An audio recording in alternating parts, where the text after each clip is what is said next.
The way I did it was I got the BWI flight. In those days, BWI left Port of Spain at 7 o'clock, stopped in Barbados on the way up to Jamaica, and I got out there and got there in good time for my 8 o'clock lecture, gave it, messed around a bit and had a cup of coffee and all that, and then went back to the airport and flew back to England. So what was it you were doing at you were at St. Augustine at the time? I was chairman of the Division of Social Science at St. Augustine for 3 years. So I felt it my bounden duty to do that. And of course, that was St. Augustine really had just started at that time. Yes, but they were more established in the sense of having a permanent head of staff and so on. But it was wonderful, and the students were so keen, and everybody was, full of enthusiasm. It was a very nice thing to do. Do you remember how big the classes were for your classes? I would be stretching my memory, but I think I had about 30 to 40 students. Well, first year economics, elements of economics. 30 to 40. I wouldn't swear on it, but... Who were the other tutors that were around at the time? Who were the other lecturers, people coming in? It all depended on who I met. I knew that Alfred Sanso was there doing chemistry, although he came down for longer periods of time, of course. Was Eddie there? I can't remember. He might have been there in English. At the time, he was at Cave Hill for a while, but at the time he was there. I know that they said that when the first lecturers came in, it was Richard Alsop. Richard, well, of course. Richard was there. Yeah. Richard was there. He was there. And I think the inevitable Roy Roger was there. At some point or another. Roy would have helped out to get it going. Right. Yeah. The whole my team have come down for us. I seem to recall at some point. People moved in and out. Right. They coordinated courses, in a way that didn't affect the students too much. In fact, they were getting good tuition, except in economics, of course.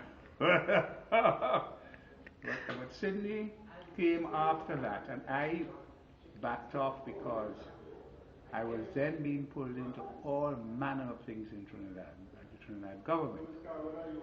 So people are saying, you can't make, really the master said, you mean to say you will choose elements in economics over serving on this, that, or the other? Yes. Yeah, and see what Cave Hill has grown, to. Can you imagine? They are very kind enough to name a building there. It has grown enormously. One of the things that Hilary Beckles was in here last week, and one of the things he said was that Cave Hill was the most regional of the UI's campuses, and that way. yeah, it could not have survived purely on the supply of Barbadian talent, or even OECS as well. So they had to draw upon the two principal campuses.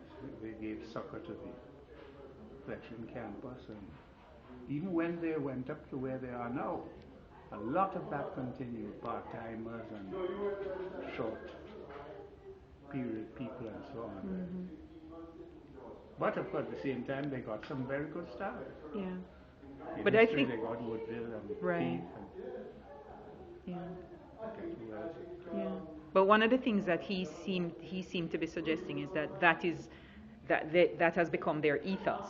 A more regional nature has become something that is not only forced on them, but something that they choose.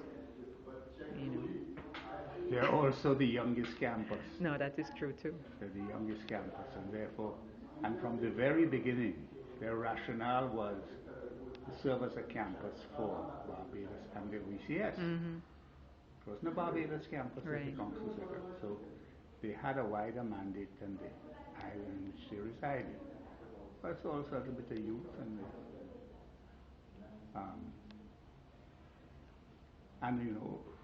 Mona has always had a good regional presence among the people who seem to think so these days. St. Augustine has never been really original, you know. I spent 3 years there, nearly 4. And St. Augustine had its history as well because it grew out of the Imperial College of Tropical Agriculture, which had a very exclusivist tradition, and a lot of that rolled into the St. Augustine thing. But one hopes that the university would survive. I certainly hope so.